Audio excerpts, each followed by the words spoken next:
Many moons ago, I had a lot of broken glasses, saw a lot of laughing faces. My body hadn't slowed. Many miles away, I could start a perfect story. I found myself and find no glory. This deceptive world, giving me the sign, giving me the sign.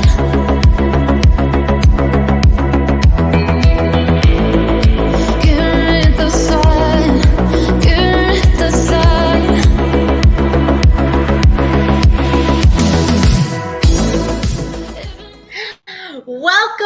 Welcome everyone to the Sci-Fi Queen podcast, where we explore the female characters in science fiction, television shows, movies, books, games, art, and anywhere female characters of sci-fi are depicted, including and not limited to cosplays. If you are new to our channel, we ask that you hit that subscribe and notification bell. We would really appreciate it, as it really will help our channel grow and let you know when our show cuts coming up next. If you want to support our channel, you can check out our merch store. It is scrolling down the bottom of the screen. We got some pretty terrific stuff there. I am your host, Nita, and joining me tonight is my co-host, the fabulous Sarah, Queen of Darkness, and we have a very special guest, the owner, aka Blerd Girl Cosplay. Hello, And today everyone. we'll be discussing sci-fi and cosplaying with one of the best sci-fi cosplayers I have ever seen. Okay, so Fiona, tell us what's going on. How are you doing? I am doing well. Thank you so much for having me. Oh, you are most welcome. Now, I have to start before we show your amazing pictures of cosplays that you sent me. Um, we want to talk about your Blerd Girl cosplay name. Can you tell us about that? Well, I've grown up loving sci-fi and fantasy, so from cradle to now, I've always been kind of a nerd, kind of a geek. So I've been loving things like Star Trek, Star Wars, Marvel, DC, fantasy. So like it runs the gamut about what I enjoy watching. And about in the last 10, 14 years or so, I've been starting to get into the costume play or cosplay. So I've been just doing it as originally kind of like out of my closet cosplay. So from watching like a lot of TV shows and movies, that's like, hey, what can I achieve? What can I do on a budget? And I just started doing like out of my closet cosplay. So I wasn't officially like, professional or anything. It was just going to movies or hanging with friends and dressing up. And that's like always fun. Now, how do you claim with your name Blerd Girl Cosplay? Teach us about that. So since I've always been nerdy, and I really like the term the blerd because it stands for Black Nerd, and I just felt like I could really identify with that. I have a friend who coined the term back in like, oh my gosh, the early aughts. It's in like the nerd encyclopedia and everything. But I was like, hey, when I was finally saying I want to be doing this more often, and everyone I knew had a character, and I was like, well, I've always been a nerdy girl, and I was like, you know what? I'm a Blerd girl. I'm Blerd girl who's cosplay. So that's just became my moniker. Sarah, do you have any questions for Fiona before we start showing pictures? Yeah, when was your very first cosplay and what was it? So I really didn't start like cosplaying. Even if it was a closet cosplay, that still counts. That still counts. That's right. It was Storm. I was really inspired from the original X-Men feature film from the years 2000 and such. So when they were doing X-Men New Class, my sister said, hey, we're going to the premiere. And we used to do those midnight showings when that was an event. And yes, she said, I did that for Star Wars. Yeah. I have to praise my sister Tiffany. She's like, hey, I want to dress up. I want to be like, we didn't do it when the first set of movies came out. So we're like, we're going to be there. We used to go to these premieres and see people dressing up. We got there. We were the only two people. She was Psylocke. I was a Storm. And it was just, something we could throw together off of what we already had. But, we made little X-Men emblems. She made badges. And that was my first official cosplay. That's awesome. Oh, wow. And I've seen your Storm. It's pretty amazing. Now we're gonna go into some pictures, and you're gonna tell us about these pictures. And if Sarah has questions, we got questions. We're gonna pick your brain tonight because you're not just a Black girl cosplayer representing out there all nerds. Okay, you are probably considered plus size, even though I don't really see you as plus size. But We you, call it collegiate. No. yes, exactly. You are gorgeous, and Figured. you full figured, and you are beautiful. And you listen. I love to see that. I love seeing that. I love seeing that representation. And was it scary starting to truly get Yeah, into cosplay? that's what's been stopping me is I'm afraid of like people looking at me because I'm like, And to be honest, like those fears and nerves are like legitimate feelings, Yeah. just as a woman, when you want to go out in the world and present yourself, I've always Mm-hmm. been very kind of conservative and modest with my dress. And when I started cosplay, it made me feel like, hey, I could do this. I've been a kind of full figure plus size and everything I've done. When I was doing gymnastics, I was the full figure child. When I was doing dance and karate, I was a full figure, getting a little leaner, but those were activities Yes. that I loved.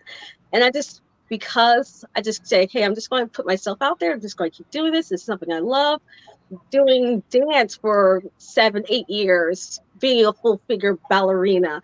Um, if you can get on a stage and be confident and say, I've done the work, I've done the drills, I know what to do, and then present yourself, putting on a costume and stepping out at a party, a special event, a convention, it's a piece of cake. But it does take that internal courage. You have to know Yeah. yourself to be comfortable to be out there. Is it easier in a group when you're first starting out or alone? Absolutely. I was so lucky. Like me and my sister, the official Tiffany Lewis, she was the one who said, "Hey, I want to do this. I'm really excited." And she's like, "Hey, what if we put something together and we go as like like a group cosplay? That would be something cool." So it's good to do it with friends, but don't be afraid to step out on a limb and try something. Because if you love the character, if you love what you're representing, if you know the character, I mean, this is my way of sharing my fandom and my love and thrill for these stories. And this is just me Absolutely. contributing a small yeah. piece to that. Absolutely. Now we're going to go into some of these pictures. First of all, I absolutely love this cosplay. You look Mhm. phenomenal. I mean, you've got the wigs, the ears, the jewelry. I mean, how long does it take to get ready for something this? So yes, this is my homage to the great Eartha Kitt. As I mentioned, I used to grow up watching those reruns in Sci-Fi and the Adam West Batman. I've loved every character, like the Julie Newmars, the Eartha Kitt. They are just iconic. So when I said I'm going to upgrade my cosplays, I was looking for pieces that some of these are found pieces. So I'm a very amateur seamstress right now. A modest EVA foam builder, but some of these are found pieces that we're able to put together to give the spiritual homage to Eartha Kitt. This Okay. cosplay in particular took me probably after acquiring the pieces, a week to put together. The mask and the ears are both EVA foam, so that's cut, molded, painted. The ears are kind of like individual pieces because I really kind of got into the weeds with this. Hold up. You make this? I made this. I made the Wow. accessories, the cat mask as well as the cat ears. Because if you look at the original series, like Eartha Kitt, you know, unlike what you'll see on a production set nowadays, where everything is like 3D printed or custom molded, they were working on a budget on Hollywood's in the 60s, and everything from her hair, being, you know, a woman of color in the 1960s, she had black hair. She had beautiful black hair, but they would take the braid and they just pick up generic Caucasian brown hair and made a braid. So yeah, even exactly. So even looking at those pictures, you could say, hey, I can see in the color pictures there's a difference. I was like, you know what? I want you to do a true homage, because what she did with the character was amazing. So I was like, I'm getting the hair color, the right side of the wig is like what Eartha Kitt's hair color is. The braid is what the costume department would have put her in. So it does look a little bit more screen accurate. Now, the outfit itself, do you purchase them in a particular place, or did you make, you know, sew the top and the pants? And so these were pieces I acquired from a big online retailer. You guys probably know the name from A to Z. You guys know the name. So the bodysuit I acquired, but they were from a website. I'm only just recently got into sewing, so I've had some pieces I have already that I've made enough for characters. But this one was like, it's that next elevated step to my closet cosplay. The gloves, though, those I had to make. I had to make and buy the gloves, but also put on the correct nails. Mm-hmm. Yes, so those are real acrylic nails. When you buy your cosplay outfit, do you custom size or do you buy the size there? What would you recommend for people? Well, if you have the dinero to custom size it, get something that fits your body. The reason why I loved cosplay, because I could buy pieces that would fit me. A lot of the costumes you might find in stores or during those Halloween times, they don't necessarily fit all shapes and sizes. So yeah, they're that version one size fits most. Exactly. So I love just going out and shopping stores and seeing what pieces could inspire that look or get that silhouette. That's why I do a lot of the Marvels from the recent movies, because they are very focused on being very grounded and putting these characters in reality. And I know we have a niche of the fandom that says, hey, why aren't they in their comic cosplays? Yeah. I love that because they that's do not reality. Because it makes it more accessible for people like me who are saying, I want to try to match that look. How can I acquire this? Well, some of these are stuff you can get right off the rack. Absolutely. Yeah. Sarah, we got a comment from At Home with Geek.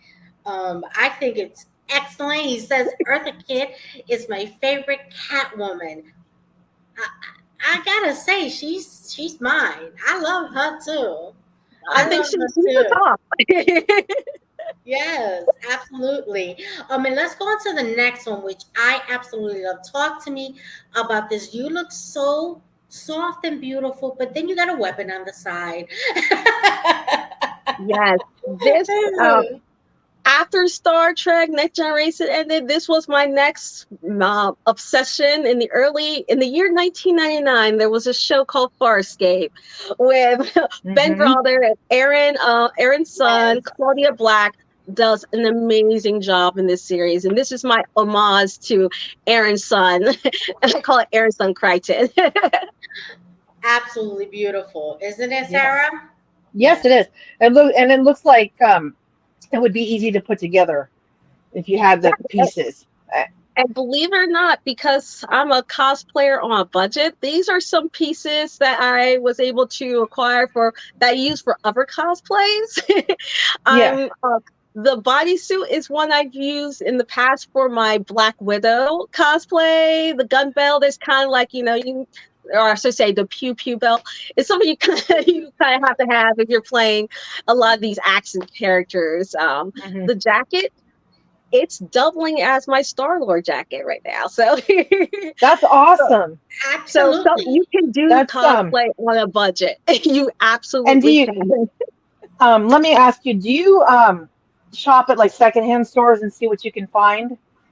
Oh Because yes, that's something my secondhand partner and I go and do. Is discount we always go check retailers. the racks. Yeah, see what we can If find. you are ever in the South, Fiona, definitely go to their thrift shops. They have better ones than in the East Coast, and they have an amazing plus size collection because I'm bigger than both of you and I can find stuff in those stores.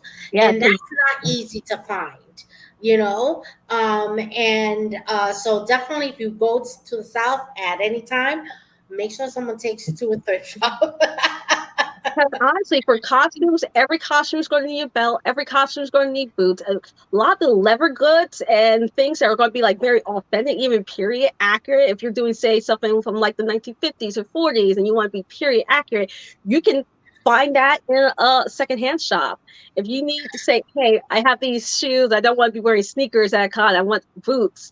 You can find secondhand boots and really distress Mhm. it and age it up to make it look more accurate to what your cosplay is going to be. But yeah, Absolutely. Let's go on to our third picture that you sent. This must take hours to get into. Please tell me about the makeup whole deal. I want to know everything. there's a reason why I don't do the get ready with me, because for me, makeup is an area that I am still learning. So just the face paint alone, there's some great stage makeup that you can use. You can go to the regular costume store and pick up the same face paint, but the stage makeup, sometimes the process can be very, very simple. When I was staging this photo, it took me about 35, 45 for just the applying the face makeup, the eye black, to get the lipstick right, powdering down. Um, some of the makeups I've done in the past, like for Labyrinth, that one was a good hour just on the Yeah. face alone. And now the costume is amazing. Like, how much of it is you putting it together? So this one is actually one that I acquired at a, end of season from one of those costume shops. Yes. You'll see it. They go up once a year. And I was like, I wait till November 1st and say, hey, I always do this big event in February. It was 28 days of cosplay. I said, I need to stock up now, and I want to see Hmm. what can I get to kind of build the wardrobe out for next season. So this one I didn't make. I've seen cosplayers make amazing Harlequins, especially from the original series. Like that's the first time we saw Harlequin on screen, and it's her most Yes. iconic. So Yeah. when I started the Blerd cosplay persona, that was the first cosplay I did officially as a Harlequin from the Birds of Prey. So I wanted to pay homage to the anime series where I first fell in love with this character. Mhm. Absolutely. Sarah, you have Leah would any lo- questions? Leah would lose her mind seeing this. Yes, That's absolutely. her favorite character. Yes. That's my Leah is daughter. the daughter, yeah, and she is a sweetheart. And we have this one. This Wow. so good. Talk to me. So this one You is dare. my attempt at being a seamstress. To be honest, I've been cosplaying for almost 14 years. This year is the first year I've actually started sewing pieces. I started into this cosplay almost backwards. I was doing armor and props before I was doing basics like sewing. Everything I used to do was sewing by hand, stitching up like, patches or zippers or Velcro to vests. So the vest I made, that took me a while. I had to pattern it myself, which again, I have to say, God bless YouTube, because there are fans out there who's got step-by-step tutorials of how to sew, how to make a sleeve, how to make a vest, how to make, the actual costume to the character you're Mhm. looking for. So this one So, I had to what was self-pattern. the inspiration for choosing this character? I love Labyrinth. I absolutely adore Labyrinth. And I was Mhm. really thinking about trying to up my 28 Days of Cosplay event. It's like I've done a lot of DC, I've done a lot of superhero costumes, a lot of sci-fi costumes. I was like, I want to do more fantasy. And when I think about it, I think about Labyrinth. It's a movie I love. And I said, I'm going to try to sew something. And I know I'm an amateur, so attempting that ball gown for Gerald is much easier than Sarah. I'll tell I you was what. going. If it's going, not going to be the ball gown. It was going to be some striped pajamas. I was going to be the babe. So I was like, I this love how is you're the holding the playground. ball, that Yeah. ball so perfectly. Let's And see. like, it's perfect. Like, Mhm. it's like almost attached to you. That's a little camera trickery. I mean, they have those acrylic balls that the jugglers would use, and that's what they used in the movie. Believe it or not, there was a professional juggler who stood in for David Bowie, who literally stood behind David Bowie and did all those magical tricks with the hand and the orb. Here I Excellent. know. Here I had to use what I had available. That's a Christmas ornament. Oh no, that's so That's a Christmas funny. ornament, You carefully see, placed. anything around you can be cosplayed. Yep. Absolutely, absolutely. Absolutely. And now we have my favorite. Talk to Yes. me. Tell me from the top to the bottom. I want to know it all. The inspiration, everything. You look beautiful. Well, Beautiful. this is, in tribute to the great Rebecca Remain. Rebecca Remain. Mhm. Yeah. And the Una Una Chunrai Jen Riley. character, when Yep. she first even showed up on the short tracks for Discovery, was an Yes. amazing character. And when Strange New Worlds came out, I was like, I need this. I need everything. So this Now was actually, talk to me about cosplaying someone who's a real person, who's a real character, who's a human, but is kind of different from you, right? Because sometimes we're afraid to cosplay certain characters because they're a different race, right? So yeah. did you have conflict when you thought about this? I think that when it comes to expressing your joy and love for it, you should be able to cosplay who you want. I have friends who would say, "Oh, I love Blade," but say I can't cosplay Blade because I do not look like a Wesley Snipes. I was like, absolutely, if you love that character, cosplay it. Do Um, it. for me as a sci-fi fan, a lot of times, a lot of characters in fiction and sci-fi, if they were alien or other, were technically coded as if there was equivalent, that's the racial character in the show. Um, I want to kind of break those stereotypes. I'm not Yeah. going to just do the horror. I want to do the Picards. I want to do the Rikers. I want to be the Una Riley. I think that if you have a passion, you should be able to represent and nerd out with whoever. Like, this is my Yes. homage. This is my, me paying tribute, showing my gratitude for such characters. I don't think. Absolutely. I mean, I've been green. I've been I've been blue. I've been uh, I've been everything. So I've been a girl. I've been blue. I've gender been a bunch of cosplays. I think you should be able to cosplay what you love and be able to stand for it. Oh yeah, I think as long as you do it respectfully, you You know, know, we have a comment. I'm gonna put absolutely it bring up. it up. Did a few Uh, characters that didn't look like me. It comes with the territory. Absolutely. Absolutely. It comes with the territory. I did Laxana Troy. I absolutely do not look like Laxana Troy. But it was my homage to one of the most beautiful and iconic characters of Star Trek: The Next Generation. As far as I'm concerned, I think she flourished in Deep Space Nine. I, you know, God rest her soul. She's a character, absolutely. And I think that as long as you're doing it respectfully, it absolutely can be done. Because let's make that distinction. There's a distinction between playing a character, and if the character is green, putting on green makeup, and then there's a whole different conversation that could be had about doing blackface. That is not cosplay.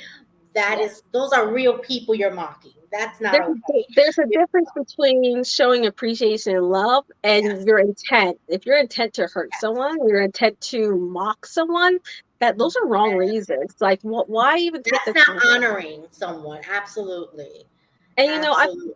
for so long, cosplayers and fandoms of color's been put into so many boxes, and there's been a lot of gatekeeping out. And I think that we're breaking a lot of barriers where you can't say you can like this show, but you can only like the show because they have a character that looks like you.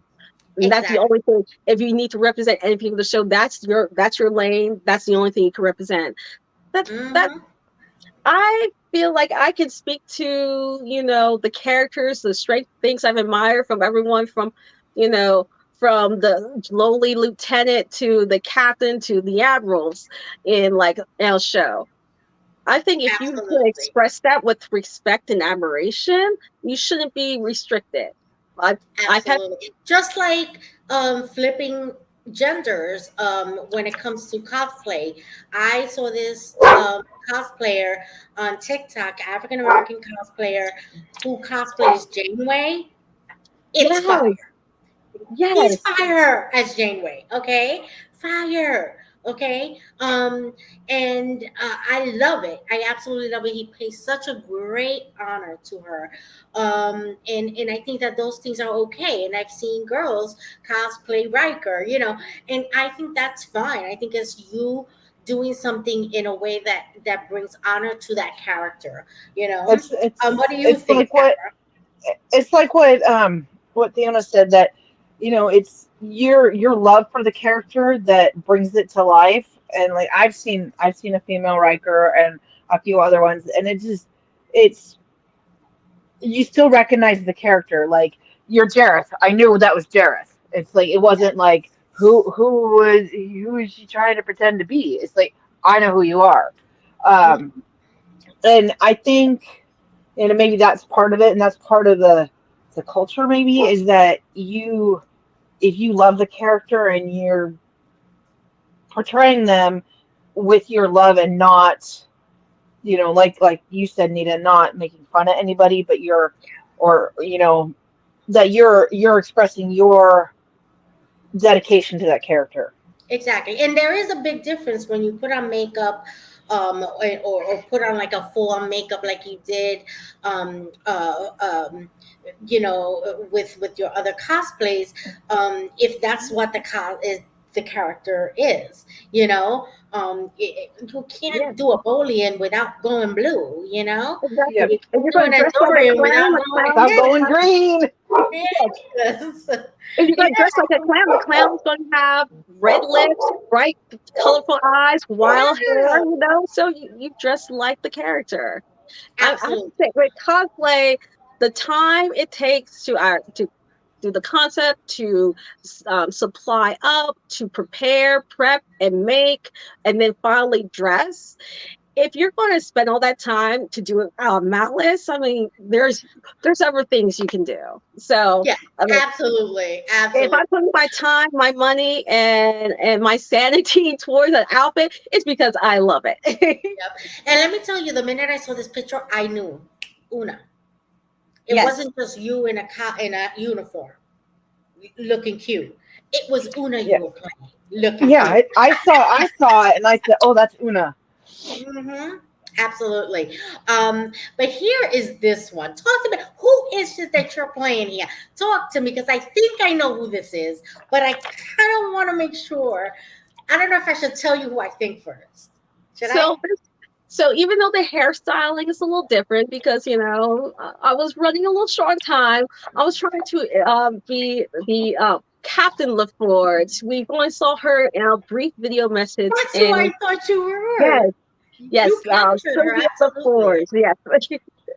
Yeah, so this was my inspiration of, and I was like, I've done the Picard. I said I've done a horror. So I want to portray all the characters, and I was like, I want to do this. I'm going to do a captain, and I'm going to do a very feminine version of the captain. So I Yes, could have like a little broader repertoire. So this is my because absolutely. LeVar Burton is amazing. And I was like, hey, how do I play tribute to LeVar Burton? I've I was like, listened. I remember the first time I heard of Star Trek coming back, right? Because I'm original series girl, and when they were showing all the characters in the commercials, I'm like, wait, that's Kunta, because I know him from Kunta. Everybody knows him yes, from Reading Rainbow. I'm old. I know him from Kunta. I said, Kunta on Star Trek? we, Yes. we all Loved still it. be here. Yes. We got a comment from Eric. Sarah, I think it's pretty fantastic. It says, I feel like this is the whole intent of cosplays, to let your inspiration blossom with no boundaries or limitations. Absolutely. I kind of agree with that. Yeah, I I would definitely do. too. I think, yeah, it does. She look fantastic as Captain LaForge. Hmm. Yeah, It's beautiful. I like it. yes, I mean, I'm kind of absolutely. modeling that a little today. Have you ever thought about cosplaying LaForge, Jordy? Like Yes, that? I have. Before this decade's out, I probably will have the entire, pantheon of all Star Trek costumes. Because I I think you mean, would be great at it. Now I'm we have interested. this. Yes. This is iconic. This is my favorite. Well, my second favorite or my first favorite. I don't know. They're all so good. I love that you got the earrings. You got her pose. You're I got pretty fantastic. her little earpiece. Yes, Again, I started yes. making like the EVA props. So just make it like I've seen a lot of like different videos of people making. I was like, I'm gonna make this out EVA foam. It may be very rudimentary, but I was like, I just need the look. And Nichelle Nichols is a legend Yes, in her she's own a right. legend. Hmm. She's done Absolutely. so much for women, so much for people of color, so much for people who are interested in the sciences. I mean, she was actually Hmm. recruiting people to NASA, and Yes. I mean, just to speak just a tenth of what she's done is amazing. And this is just Yeah. my homage to this show my respect. I mean, let's put honor where honor is due. Without Nichelle Nichols, people of color would not have the same access at the time that they did to NASA. She opened those doors. She Mhm. fought for that right. And, we have amazing astronauts out there, male and female, people of color, Latinos, all of these people, because of her. Because of her. Absolutely. We have a Absolutely. comment I want to put up. Yep. A queen displaying a queen. Ah! Absolutely. Absolutely. You're going to have to change your name. You're Blur Girl Cosplay Queen. Yes. And I love this. Talk to me. This is the newer uniforms. Yes. And oh my God, Because you're she's like amazing. Nura. Is she beautiful? Yeah, yes, she is. And oh my gosh, she is amazing. Just her present, her voice. And now she gets to fill in all those portions. Like we saw her fully realized. She knew who she was. She was on that bridge. She was communicating King Kirk and Trek. This is a person to say, I get to show you that growth from how she comes from cadet to that fully realized Starfleet officer. And I Hmm. just love the journey that uh she's bringing us through with Strange New Worlds. So it's like Oh, I've done classical horror. I have to do younger horror. The yes. hair's a little different. A little different. But I think that it works because it's, who are starting out with one look and then moving on to the next, right? I think it Hmm. absolutely works the way they did it, and they didn't give her that 60s kind of look behind. um, that would have been strange. But I think you look absolutely fantastic in this And one. believe it or not, thank you. This is not even my favorite picture of her, and it's when she was in season one, and they said, "Hey, it's Red at work. She asleep, and she wakes up with her hair wrapped." And I was like, Oh yes. It's like Yes. disco Oh show my people in Yeah, we t-shirts. It's like talked about that. t-shirts survived the future. Do-rag we survived the yes. future. It's like, We have had this conversation on Yes, Sci-Fi we have. times.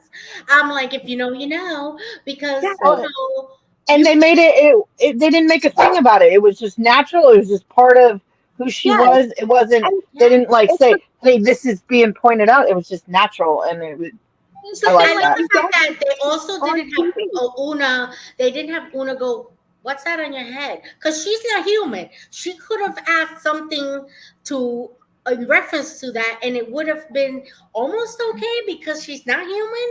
Yeah, But she's Illyrian. she was like, it was At not this like point in time, our audience is in the know. Our audience should know, like, hey, yes, this is what a normal person who going to bed looks like. I mean, you have to protect your hair, protect your crown.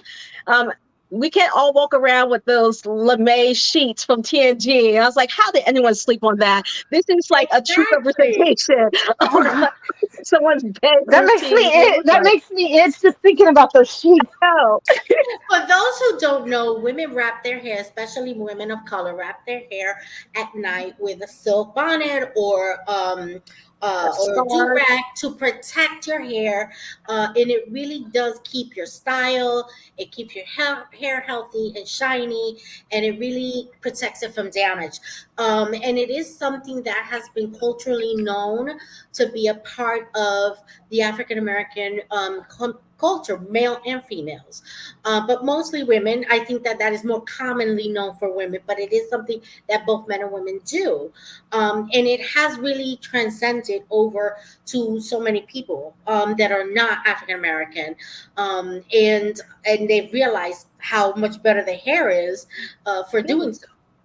Because hair is universal. You can protect it no matter what the style or the texture of it. There's things you can do to protect it, and now it's making it Absolutely, more accessible. I mean, it's even yes. the small things. This is why I love Star Those Trek, little because things, those little things they are the always seem to break barriers and make things that people said I need to see on the street to see if it's possible. Like just something as simple as that, something we would do every day to protect our crown is something yeah. like, hey, showing it accessible. When Discovery show everyone jogging on the ship in just t-shirts, I was like, of course you would have something more comfortable than you're To run walking it. around Yeah, in I your I uniform. just watched that, and yeah, they were jogging in t-shirts and like almost sweat leggings, and it was Yes, like, all right, and they're making it just more running in the halls. accessible and say, They hey, didn't. these are practical things. This is accessible. People say, oh, I can. If I'm afraid to cosplay, I can put a T-shirt on that says disco, and I am a character on that ship. Here's Yes, like Hmm. absolutely. even in the I small love things, it. they continue to push the ball forward. Yes. Hmm. Now we have this next photo. How hard was this look to put together? Yeah. And you look fantastic. I like So that. this is probably when I said I want to get serious about my cosplay. I start once the series The Mandalorian came out. I've been a fan of Star Trek, Star Wars, just since I was growing up. But I started this cosplay Absolutely. in 2020. Um, as a nerd who works retail, the only thing I could do was be, a employee who had to show up to work, and everything else was shut down. So there was no movies, there's no dinners, there's no going to friends' house, there's no visiting family. It was just me to going to work and coming home. I needed an outlet. I really needed something to keep my sanity. So I decided to start crafting with EVA foam, and thank goodness for a lot of tips from fellow cosplay player like um, Eric Moran or Be Wild Cosplay. They really kind of pushed me forward and say, "Hey, you can do this. You should be out here. You should be doing this." So I was like, "Okay, I'm going to try it. I'm going to try making a helmet." Took me a Absolutely. year to build this. No. It took me a year. And like I said, I started my cosplay, serious journey out of order. I was working on armor Hmm. from the headpiece to the helmet to the breastplate. Here I'm actually showing the mythosaur paladin that she has. That one I actually did purchase from a Dark Jedi from TikTok. But the original ones were EVA foam that matched her season 1 appearance or season 2 appearance in The Mandalorian. But this took Yeah, me she's a amazing. year to cut, to glue, to paint. I probably over painted, so I did every single layer, the metal, the parts that's going to show through when you cover up with like glue or tacky paint, and then scratch it off to look at like real metal, and then put a paint on top of it. I Yeah, probably like because this was it looks like armor, this Yeah. was my like passion metal project. armor.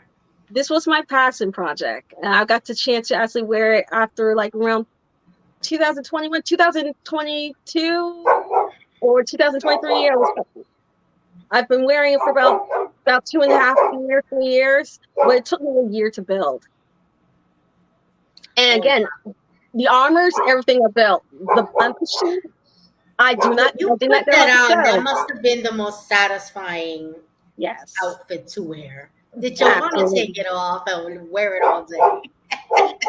Well, I wore it at Con in DC, and it was around 90 degrees with almost 80% humidity. So after a while, you're like, I Woo! need to take this off. As much as I love it. Foam does not I would be breathe. dying. Oh God. I'm dying and I wasn't even there. I don't know how I didn't lose 10 pounds at that con, but if I You stayed in that probably longer, I did. would have. So this next cosplay, this Oh, is I like for, that. oh my lord, you look fantastic. But Mhm. like Talk I to said, how, my first cosplay was a did storm. you make This this? this one I made. The bodysuit was a found piece, but the trim, that's ribbon, the jewel is made, the belt buckle is made, the cape was hand sewn or hem taped and ironed on. And this one was It still handmade. counts. Yeah, it still absolutely counts. I It's you love do whatever you're Storm, able to do. and when I was reading the comments back in the 80s, Storm had the mohawks. She was in the sewers fighting with the Yes. Morlocks. She was Yeah. badass, and I think I've always wanted to do Storm with a mohawk. So the wig, I was able to find the piece and style it as such. First Ooh. time Did you working with find a it in that ball. color or did you have to dye it? I I was able to find it in that color. I've since then I have actually taken wigs and started styling them myself more to be more like anime accurate. But this one I was able to find a piece that I could use to make a faux mohawk. This was the first time actually doing a bald cap. And imagine gluing down and trying to blend in the seams and then attach a wig piece on top of that. This one takes to get that look together, it takes about 35, 40 minutes to get together just for the Wow. upper half. Yeah. Now I'm voguing. Just the A upper little half takes a minute. It take a minute to labor do. intensive. Yeah. That's labor of love right there. Yes, it is. Now that's the last one of our pictures, but her details are on our description. But I wanted to share with everyone where to follow her on Instagram, on YouTube, and on TikTok. And her link tree is right there, guys. She has such amazing cosplays. Follow her so you won't miss out. Do you have any conventions or anything that you're going to be at that you want to Yeah, announce yet? Or yes, not in official capacity, but I will be an attendee to BlerdCon this July 12th to the 14th. It's going to be at the Hyatt Regency in Crystal City. It's in DC. It's just across the way from the Washington Monument. It's an amazing con. It's BlerdCon, but everyone's welcome. Blerds, nerds, and everything in between. I've been excellent, going to that for excellent. about 4 or 5 years now. This is the seventh Wow. year. So we're going to move on to our next segment, where Sarah is going to tell us about a real female scientist.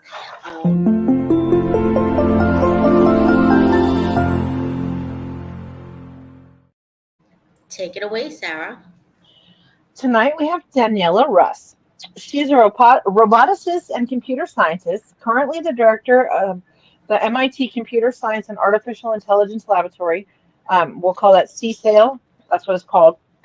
And a professor in the Department of Electrical Engineering and Computer Sciences at MIT. Daniela is Romanian born, and her family immigrated to the U.S. when she was a small child. Her father is a professor of computer science at the University of Iowa. Daniela attended the University of Iowa and Cornell University, and then she started her academic career as a professor of computer science at Dartmouth, and then moved to MIT in 2004. In 2012, she became the director of CSAIL. With more than 125 faculty and over 1,500 members, it is the largest interdepartmental research lab at MIT. So she's got lots of power. Yeah, she Russ has published an extensive collection of research articles that span the fields of robotics, artificial intelligence, AI, machine learning, and computational design.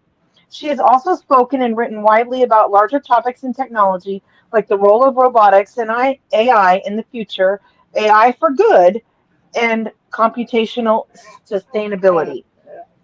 Russ was an early contributor to the field of soft robotics. This is where I found her, because Leah had an article that we had to read about it. And so this is how I found her. Russ has, soft robotics, which some researchers believe has the potential to outperform traditional hard-bodied robotics in a range of human environments. Her work has introduced self-contained autonomous robotic systems such as the underwater fish used for ocean exploration. Sophie, spelled like Wi-Fi, is short for soft robotic fish. And what I found out was when we read the article, and Leah and I read about it, was that they designed the oceanographers and marine biologists asked MIT for help, and they designed this fish, and it's a soft robotic fish, and it's small, like this big, and it can go where traditional submersibles cannot, and it doesn't disrupt the fish. So like when they put the fish in the water and the fish swam through the other fish, the fish didn't pay it any attention. They're just like, whatever. It's just like, oh, that's Jane. She's weird, but we don't mind. She's small so that Sophie can go into the coral reefs and see what's going on. And then back to this. And the reason for this is robotic fish like her could be essential to understanding and protecting marine life in danger of disappearing in a fragile ocean environment threatened by human activity and climate change. So they can do more research. He wants to talk. Do more research with these soft robotic fish that they made. I just thought that was cooler than heck. That is fantastic. Russ has created inexpensive designs and fabrication techniques for a range of silicone-based robots and 3D printable robots, with the goal in making it easier for non-experts to make their own. This year, Daniela has co-authored 2 books, The Heart and the Chip, Our Bright Future with Robots, and The Mind's Mirror, Risk and Reward in the Age of AI. Daniela Russ has said, I imagine a future where robots are so integrated in the fabric of human life that they become as common as smartphones are today. Wow, that is amazing. I mean, AI is the thing nowadays. But what's some of the stuff that she's looking into and some of her theoretics is like not just AI learning, but AI responsibility, and like those things like the things that are happening on the internet right now, like people are using AI to create art and then trying to sell it as their own and stuff like that, and being responsible with AI. And I think it's a neat what she's doing. Absolutely. I think that is fantastic. We're going to go on to our next segment, which is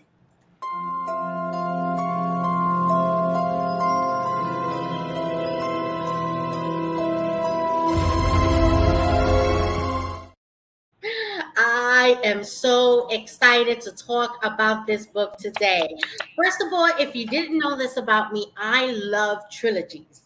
Okay, a really good trilogy. I love them. I absolutely love them. This is the first book of the trilogy Parallax. Okay. All right, I had to write all of this down because I was so excited when I'm reading this book and that I wanted to give a really good review for it, okay?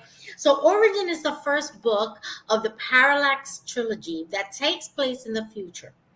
Origin has amazing new creative aliens, planets, and humans have done cybernetic enhancements and gene splicing, resulting in a different type of human. This book keeps Ooh. you engaged and elicits an heightened emotional state. Can I tell you, I wasn't even done with this book. I got to insert this. That I had ordered the second book and pre-ordered the third one already. I This book is amazing. Okay, Have they even I finished writing the third book yet? no, but I pre-ordered it. I don't know, maybe they have. I pre-ordered it. I was at the edge of my seat from the first page. Excellent writing. The description of the characters are so vivid. They come alive on a page, okay? You can see them in your mind's eye. You literally can. It's so beautiful. There is an intrigue with a missing person, family dynamics, and the interpersonal conflicts that will keep you interested. By the time I was halfway through the book, I knew this book needed to be turned into a TV series. Let me tell you something. I am 100% convinced that this book will be, even if they turn it into a TV series, which they need to, will be better than The Expanse. And I'm a huge Expanse fan. This Wow. is so amazing. If they take these three books, you got at least 5 seasons right there. Come on, Amazon Prime. Come on, Netflix. Contact the authors. Okay? This book is so good. It has the potential to be award winning. It is. It is. Like I said before, I have already ordered. I started reading the second book already, which will be. I'm a slow reader, and I have some comics that I want to review and recommend. So it'll be coming the second book review. But the third one, I already pre-ordered it. Okay, this book is one of the best trilogies I have read in years. Okay, the last trilogy that I could say that I read that was really like mind blowing and captivating was the Hunger Games. Okay, and I was reading it before the movies came out, and I didn't even know they were making the movies. This book has me reading with like a passion. The storylines are believable. The characters are so creative. This book was written um, by two authors, okay? Matt Contant, and I'm so sorry, Matt, because I know I'm saying your last name wrong, and Lauren Cipollo. Beautifully nice people, super sweet. Their contact information is in the description, but I wanted to put it up here. Follow them on TikTok and Instagram. They have a website and a Patreon. Authors need our support. Not every author is a Stephen King millionaire. Although these guys could be. This book, I'm telling you, TV series should be made of this. Okay, this book is so good. I'm so passionate about this book. It is absolutely fantastic. They even have a newsletter. If you sign up, you get all that information ahead of time. Guys, follow them. You know that if you order a book for Kindle or through Amazon, you can follow them on there, and it'll let you know when the author has books coming out.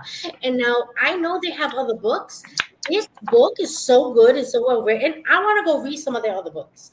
That's how good their writing is. That it makes me want to read their other books. This is one of the best first of a trilogy that I've read in so many years. I'm so grateful that they put their talent into this book, and it is, I can see with their description is so beautifully done, and I can see in my mind's eyes what they're doing, what they're seeing. I can see the images of the individuals. It is absolutely, and the conversations are believable. They're like, oh, I could see that conversation happening in this situation. It is just so well done. It is fantastic, guys, fantastic. If you haven't read it, you need to start reading it. You just have to. This is one of the best trilogies. It is. I can't say enough about it. But I am going to stop because we do have one more segment. And I do want to go to that segment, which is our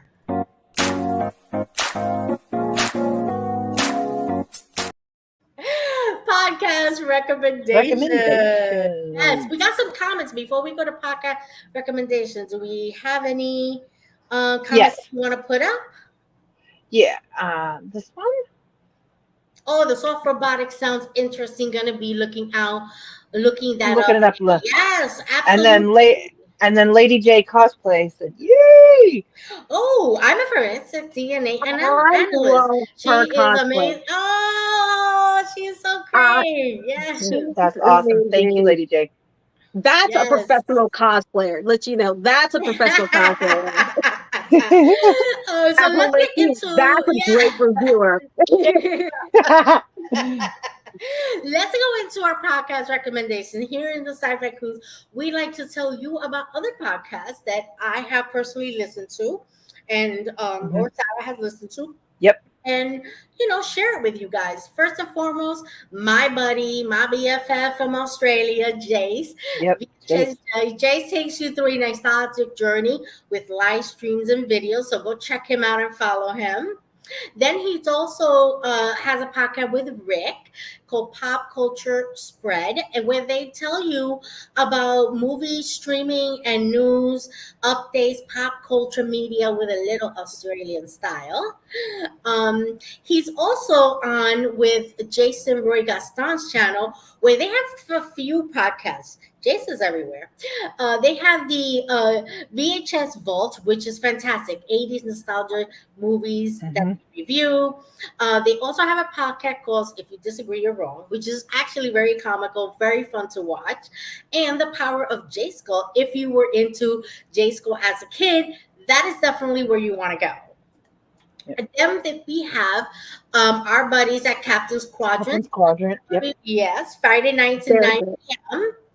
They're right after us. Okay, they do all things Star Trek, interviews, TV, movies, all things Star Trek.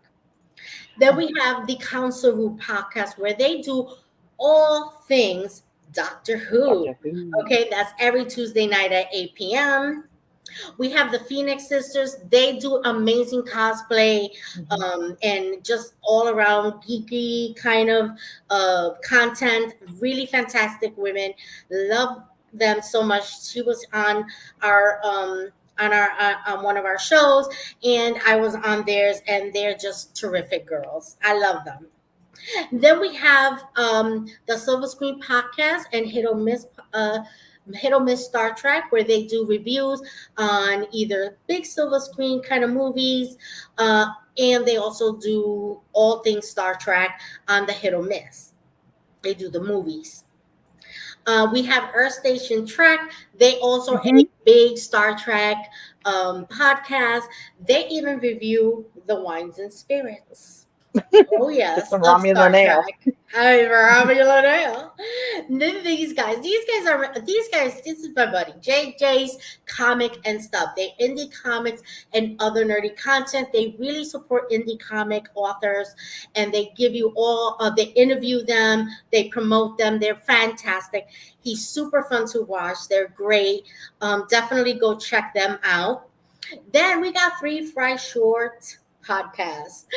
They do all things Stargate. If you want to know about Stargate from the first one to the last one to the movies, these are the ladies that you want to go to. They cosplay them, they go to conventions. They're fantastic and a lot of fun. So go check them out. And this is my new find that I found. Okay, guys, it's on the Geekish Network called Trek Table. They are fantastic. These ladies bring all things about Star Trek to the table, but they give it a different little twist. So go check them out. They're on 9:30 on Fridays at 9:30 Eastern Time, 6:30 Central. They're pretty fantastic, and just absolutely great content. Talk about Star Trek, talk about the inclusivity of Star Trek, and they're just a lot of fun to watch. And of course, I want to go down to our next episode of the Sci-Fi Queens. Will be June 7th at 8 p.m. Eastern Time.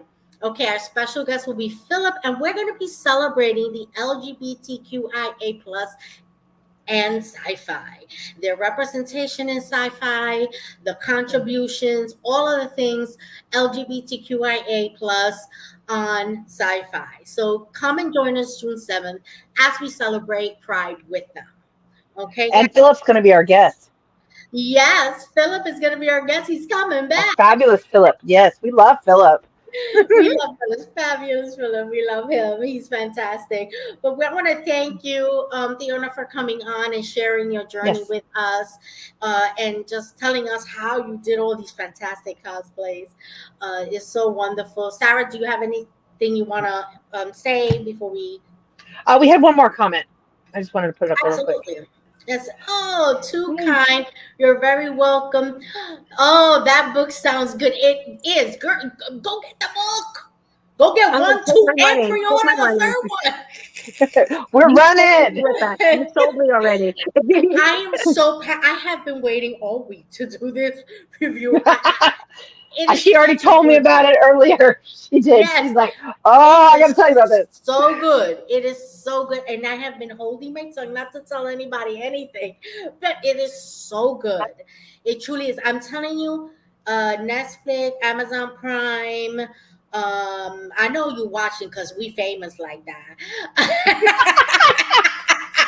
You need to contact the authors and make this into a series, okay? With these 3 books, you got at least 5 seasons. If you expand characters and storylines, you can get 7 and movie deals.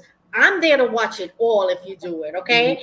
This book is just the best. Truly is. It really is. But thank you guys for joining us, for being here. We are going to say goodnight. And thank you so much, guys, for joining us. Thank you, Fiona, for joining us, and Sarah. And you guys have a wonderful evening. Don't forget to like, subscribe, and share our new channel so that you can get notified when new videos come up.